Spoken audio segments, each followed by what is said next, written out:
नमस्कार, स्वागत आहे तुमचे आमच्या चॅनेलमध्ये। आवाज महामुंबईचा, शोध बातमीचा, कौल मनाचा। चला तर मग आमचे चॅनेल शेअर करा, लाईक करा आणि सबस्क्राईब करा।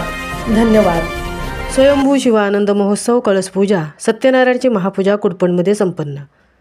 मिनी महाबळेश्वर असलेल्या कुडपण येथील जगबुडी नदीच्या तीरावर मंगेश चिकणे परिवाराच्या कैलासवासी काशीबाई शंकर शिवराम चिकणे यांची वडिलोपार्जित जमिनीत रोडच्या कामाच्या वेळी 2 वर्षापूर्वी स्वयंभू शिव भोलेनाथ यांची शिवपिंड मिळाली।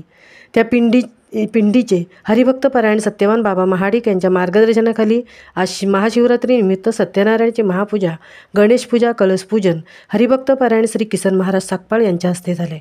दीपपूजा, गणेश पूजा, नवग्रह पूजन इत्यादी विधी स्वामी संतोषजी जंगम यांनी केले। कीर्तनकार हरिभक्त परायण रवींद्र महाराज साकपाळ यांचे झाले। हरिभक्त परायण विलास जाधव सर, रानकोकिला तुकाराम शिंदे, हरिभक्त परायण अंकुश पार्टे, रोशन कासुर्डे, बाळू चिकणे, वासुदेव चिकणे, अशोक चिकणे, रुद्र जाधव, चिकणे परिवारातील माजी सरपंच मंगेश चिकणे, बबन चिकणे, दीपक चिकणे, मनोहर चिकणे, चंद्रकांत चिकणे यांनी स्वखर्चातून स्वयंभू शिव आनंद महोत्सव व मंदिर जीर्णोद्धार कुडपण जगबुडी नदीच्या उगमस्थान असलेल्या गवेडा येथे जगबुडी नदीच्या तीरावर कुडपण बुद्रुक पोलादपूर येथे शिवभक्तप्रेमी यांच्या उपस्थितीत संपन्न झाला। आवाज महामुंबईचा चॅनेलसाठी सुनील ढेबेसह तृप्ती भोईर, कुडपण पोलादपूर।